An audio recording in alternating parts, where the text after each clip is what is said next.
Is there a pointer? I've got a pointer.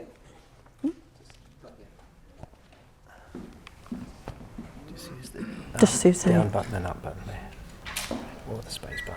Yeah, that's it. Okay, good. Okay. Good morning. My name is Tina Hanigan. Firstly, I would like to acknowledge the traditional owners of the land we're meeting on today and to pay my respects to them.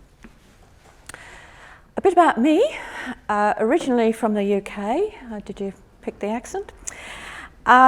I came to Australia in 1993 with my children, and after a long career in accounting and finance and tertiary education, teaching bookkeeping and financial practices, I've been associated with the Vic and Australian Skeptics for about 10 years now.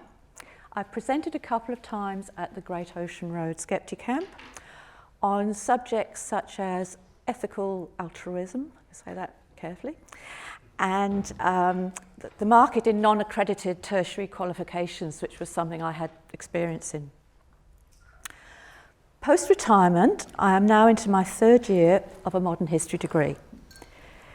And earlier this year, I stumbled on a crossover topic, Charles Darwin and skepticism. And what started as an essay topic grew into today's talk. Darwin's big book, as he called On the Origin of Species, was an absolute game changer. The theory was not all his idea, and he was the first to admit to this, but his clear view of evolution for everyday people started the world talking in 1859 and sparked two significant ideologies, and that's what I'm going to talk about today. Social Darwinism and creationism. Neither of them particularly appealing, and both have been vigorously discredited by skeptics as having no validity or scientific evidence to support them. So when thinking about the differences between skepticism, anti-science, pseudoscience, and science denial, from a historian's point of view, what was Darwin talking about when he made this comment? Was he talking about his work, or was he talking about the reaction to it? By the time Darwin wrote this comment in his autobiography, which was published later in his life, contemporary scientists were trying to dissect his theories. And the first two of them, academics Herbert Spencer and Francis Galton, planted the seeds of social Darwinism. 160 years later, luckily social Darwinism is mostly discredited, but creationism has enjoyed a huge regeneration. So if Darwin was surprised at the impact his theories had on skeptical thinking in 1876, what would he think of it now, as it continues to be used as an excuse to promote racial discrimination and extremist religious dogma? The consensus is that he would have been horrified. A quick bit about Charles Darwin and a few myths busted. Most of this section is a nod to Professor John Van Wy of Cambridge University, who has the most amazing Darwin Online webpage. If you're interested, it is a fascinating resource for primary and secondary material. Charles Darwin has been described as a gentleman scientist. He came from a very wealthy family. He didn't have to work. He wanted to be left alone to follow his hobbies, natural history and biology, to write books and to be accepted into the more eminent naturalist societies of Victorian London. But when pressed by his father to choose a real career, he briefly considered being a vicar. In his own words, so he only had to work one day a week and could spend the rest of his time doing what he enjoyed. Whilst at Cambridge, he was recommended as the captain's companion and ship's botanist on the Royal Navy survey ship HMS Beagle in 1831. How exciting! 20 young men out on the sea, high adventure. It didn't work like that. Robert Fitzroy, who was the captain of the Beagle, was a rather unpleasant man, very depressive and bad-tempered. And Darwin had to share a tiny ship's cabin with him for the next 5 years. And it's not surprising, therefore, that Darwin spent a third of the trip on land. Contrary to popular fiction, Darwin did not have his eureka moment on the Galapagos Islands, but he made massive progress expanding his knowledge during the time he spent in the Southern Hemisphere. He furiously studied all manner of flora and fauna, so that by October 1836, on his return to London, he'd amassed an enormous number of specimens, materials, and loads of unsolved questions. Once home, he married his cousin Emma Wedgwood, and he settled at Down House in Kent, where for the next 40 years he wrote his books, he did his research, helped raise a family of 10 children, 7 of whom survived to adulthood, and was your typical wealthy Victorian country gentleman. Back garden geologist, botanist, naturalist, local magistrate, and pillar of the community. He was a methodical man. He always finished one thing before he started another. So hence the myth of Darwin's delay. Yes, it took him 20 years from the trip on the Beagle to publish On the Origin of Species, but it was not because he was afraid of the reception, but because he was finishing other things. And neither was it a big secret. He really didn't think it was such a groundbreaking theory. He discussed his new book with his family and friends before he published, and he sent his manuscripts out to be hand-copied by a local teacher. It was hardly a big secret. And there was another mythbuster. There was no famous rivalry with Alfred Russel Wallace, or a rush to publish before Wallace. Darwin was certainly advised by a close friend, Charles Lyell, to get into print as soon as possible, but that's a whole separate talk.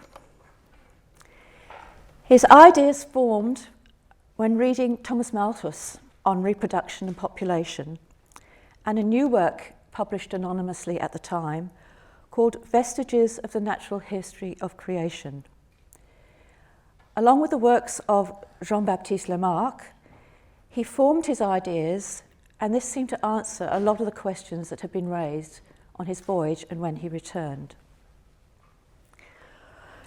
In November 1859, his latest publication, On the Origin of Species, was pre-advertised in the press as a follow-up to his hefty 5-volume journal, big breath when I read the title, Journal of Researches into the Natural History and Geology of the Countries Visited during the voyage of HMS Beagle around the world under the command of Captain Fitzroy, R.N. That was the title. Origin of Species, at 14 shillings a copy, had an original run of 1,500, and it sold out within a fortnight. By the time of the third reprint, it was selling at 21 shillings a copy, and it's never been out of print since. Immediate responses to his works were mixed and muted, and I searched through masses of original newspaper articles from 1859 onwards, and I found initially very, very few reviews. Thomas Huxley was his best friend and was also known as Darwin's bulldog. And he commented in 1879, on the whole then, the supporters of Mr. Darwin's views in 1860 were numerically extremely insignificant. But the Oxford University debate in June 1860 was supposed to have ended in something of a riot. When Bishop Soapy Sam Wilberforce asked Thomas Huxley, unfortunately that night Darwin couldn't attend, he wasn't unwell, so Thomas Huxley went in his place. He asked Thomas Huxley whether he would have preferred his grandmother or grandfather to have been an ape. Huxley famously replied that he would rather both of them had been descended from apes than from the narrow-minded bishop. Well, Lady Brewster fainted, and Robert Fitzroy, who is now Admiral Fitzroy, stood up, waved a huge Bible in the air, and claimed he would not have taken Darwin on the Beagle if he'd known of his beliefs. So when Darwin died in 1882, the papers were full of obituaries and eulogies, paying tribute to the great naturalist. But his funeral didn't go quite to his plans. He wanted a quiet burial in Down Churchyard, and this was hijacked by his supporters and became a vast affair at Westminster Abbey in London. Ironically, it was a big Church of England ceremony. He was buried next to Sir Isaac Newton. After his death, as Darwin's work continued to be debated, an associated middle-class theory of philosophical theory labelled social Darwinism was adopted, and the belief system was popular with economists and politicians. It justified their interpretation as to why humans compete for their place in society, some being more successful than others. They adopted as their catch cry philosopher Herbert Spencer's theory, the survival of the fittest. Darwin's cousin, Francis Galton, was obsessed by evolution and spent the rest of his life developing his notion of eugenics. He coined the phrase in 1883. He proposed that the human race could be improved and controlled by promoting and extinguishing certain inherited traits, aka selective breeding. And all of this in the days before anyone understood DNA and gene theory. We can also thank Galton for designing psychometric testing. Those annoying cognitive quizzes we are subjected to by prospective employers to find out whether we fit in or not. Are you a type A personality? They never worked on me. Social Darwinists started out claiming, don't interfere, you can't change human nature. And then they went on to exactly do the opposite. Their ideology was adopted by those with economic and political agendas and was used against minorities, used extensively, culminating in the famous advocacy of eugenics by the Nazi Party in the World War II as their excuse for the atrocities of the Holocaust. Social Darwinists took a scientific theory and interpreted it for their own ends, to mitigate their middle-class status and to justify laissez-faire capitalism. All humans were believed to be subject to the same rules of nature, and non-interventionist programs of social welfare were deemed unnecessary. It's not a very clear slide, but the most popular book of the time was called The Principal and Chief Dangers of the Administration of Charity, published in 1893. Social Darwinism was also heavily used as justification for the growth of colonialism and land grabs leading to mass genocide. Excuse me a moment. So was this pseudoscience or anti-science, or were they genuinely convinced that Darwin meant us to believe that the human race was in fact a highly evolved animal, with some being more highly evolved than others? In my opinion, like most dogmas, social Darwinism started as a way of explaining the difference between human societies, the incidences of urban poverty, and the lust for imperialism. Social Darwinism grew into a tool used by politicians and economists against those who they deemed socially inferior and conquered nations. But that again is another whole talk. The other serious and alarming ideology that came from Darwin's theory is creationism. Charles Darwin was raised a Christian and he became an agnostic, not an atheist. He was always very interested in comparative religions and he kept an open mind. By the way, his beliefs famously caused a deal of friction between him and his deeply religious wife. They used to write letters to each other, quite long ones, not the notes you leave on the kitchen table, but a lovely quaint thing to do between husband and wife. I think with her 10 children and his 34 books, they didn't have a lot of time to sit and talk. But more likely, I think it was that she felt far more comfortable in writing down her thoughts to him. This beautiful letter, the complete transcript is online, written by Emma to Charles Darwin in 1939, shortly after they married, was when she already knew his Christian faith was faltering.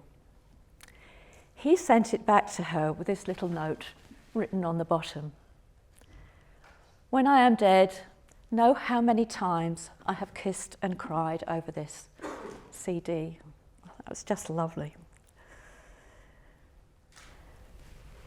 Darwin knew his views would clash with biblical view of creationism, which is why he left the more specific references to human evolution from primates to later editions of his book. In fact, it wasn't until the 6th edition that he tackled the problem directly. He followed it up with a further treatise, The Descent of Man, published in 1871, to tackle this thorny subject. Darwin admitted that confessing his ideas on a godless creation were like confessing to a murder. His views were vindicated when scientific research revealed the structure of DNA with the work of Crick and Watson, Wilkins and Franklin. And ongoing research has kept the debate about his theories relevant right up into the 21st century. Barely a week goes by when Darwin's name is not mentioned in the media in connection with science and evolution and creationism. Would he have enjoyed this notoriety? Very probably not, from what I have read. Darwinism versus creationism is still a very hot topic. The view of the skeptic versus anti-science and science deniers. 20 or more years ago, the creationist argument against Darwin's theory of evolution was relatively simple.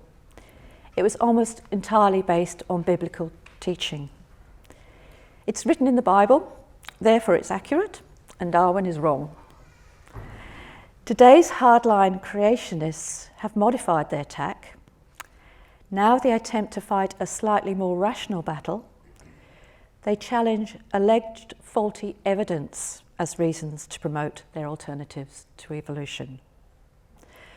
Never mind that the overwhelming evidence has flourished since Darwin started publishing, and at the level creationists are fighting, none of this really matters. Their target is the millions for whom the battle is emotional and symbolic. Understandable, as Richard Dawkins explains in The Genius of Charles Darwin, because even Darwin himself found his concept of a godless creation as chilling and lonely. Dawkins goes on to defend Darwin's corner convincingly, that just because you can't see something doesn't mean it doesn't exist. He explains why creationism and all of its attendant beliefs still have their followers in spite of the evidence. Because the theory of evolution is unsettling and frightening, even if it is realistic, and religion offers comfort and reassurance. I think Darwin would have shared the view of Dawkins, who says, when trying to debate creationists, let the science do the talking, and hope for a gradual illumination of minds, as the beauty and the authenticity of evolution dawns on the mind of religious thinkers. I'm not a scientist, I'm a historian, but there are many parallels. And I've been on this planet for 60 plus years and have to evaluate evidence from long before that.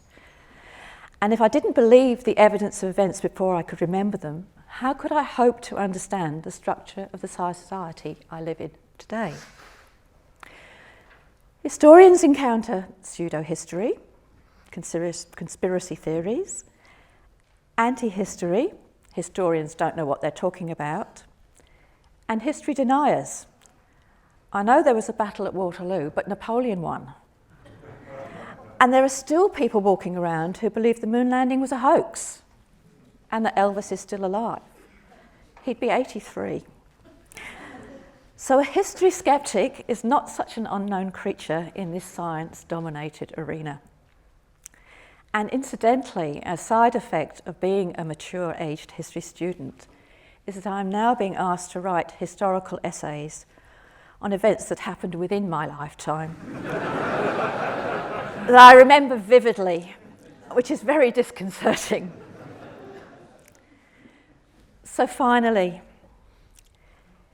imagine if Charles Darwin had presented his theory in 1959 and not 1859. All the contingent discoveries, the carbon dating and the DNA science followed on.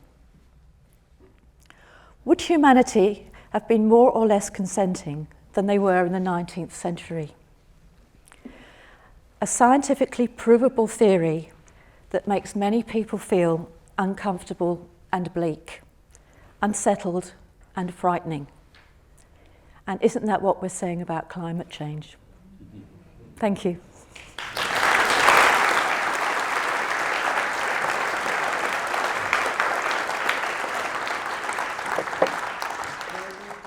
A couple of minutes for questions if anyone would like to come forward with questions for Nina. Thank you so much.